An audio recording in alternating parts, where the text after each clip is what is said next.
Hey guys, here we are at Masada. I can tell you what, this is a magical place, if there's any other word for it.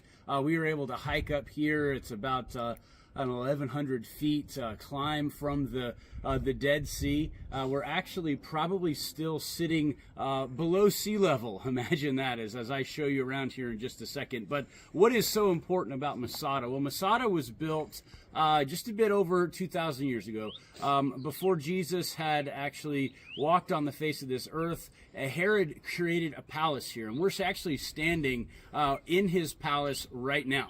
You can see the columns that are here. You can see everything that is set up. He actually created his palace at 3 different levels on the edge of the northern part of this cliff. This entire facility is super extensive. There's just storerooms, there's places where you could take visitors in. This was a palace, this was a stronghold, and this was actually one of the final strongholds that the Jews had before the Romans eventually sieged it, which we'll talk about. As you take a look, you can see how beautiful this entire view is. I mean, you can just see for miles.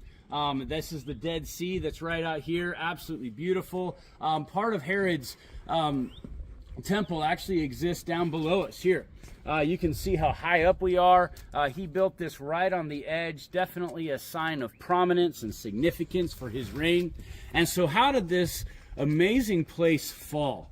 Because the only way to get up here back in the day was this snake path that we walked up, and it's this tiny little weavy path that goes all the way up the hillside. Well, what happened is that eventually the Romans sieged this entire area, and being that that was the only way, they didn't have a whole lot of hope to be able to actually make it in. And they also didn't know that they had years worth of food and water and all kinds of things stored up in this incredible place.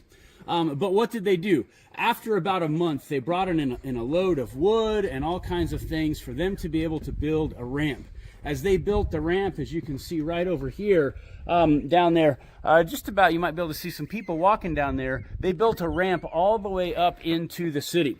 As they were just about to take the city, they started beating on the walls. The Jews that were in the city at that particular time, they were a part of the great revolt that would have happened in 66 BCE before the temple was destroyed. This was the final stronghold.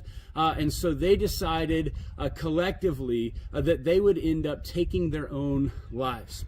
It says that they would have drawn lots in terms of like how it would be done. Eventually the fathers would end up taking the lives of their wives and their children. Then they would draw lots to see who would take the rest of the men. And so what they did is in an ultimate act of rebellion against the Romans, rather than be slaves, they chose to die with dignity. And that was basically how the siege here happened. And so then Romans took over this hillside, and eventually it started to degrade. Thankfully, we get to see the ruins today. But this is an incredible place. Why is this significant to us? Well, Josephus was also a Jew, but he was employed by the Romans after a similar siege, but he chose not to take his own life, and he became a historian. So he wrote all about the details of what happened here in Masada, and all of it is backed up by archaeology. Why is that critical to us? Because we also know that Josephus wrote about Jesus Christ. He's one of the secular resources that we have that proves out the fact that Jesus truly did walk on this earth during the reign of Pontius Pilate, and that there was a group of people that really started to follow him, that kind of changed the world. So such a cool thing that we have before us here in Masada. Glad I could bring you along. Hopefully we'll be able to bring a whole lot more along with us the next time we come.